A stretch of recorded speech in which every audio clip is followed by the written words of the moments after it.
Чувствую себя счастливым человеком, лежа на берегу Мексиканского залива в Мексике. Плая де Кармен, Канкун.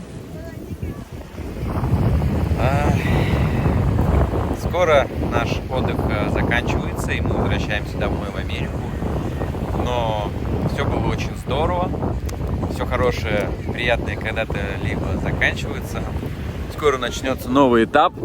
Но мы посетили 5 новых стран в Латинской Америке. Было вообще супер и незабываемо. Желаю каждому точно так же отдыхать, кайфовать и получать удовольствие каждый день.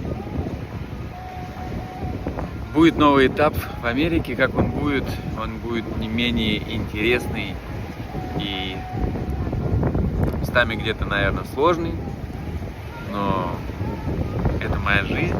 И как она будет, смотрите, править.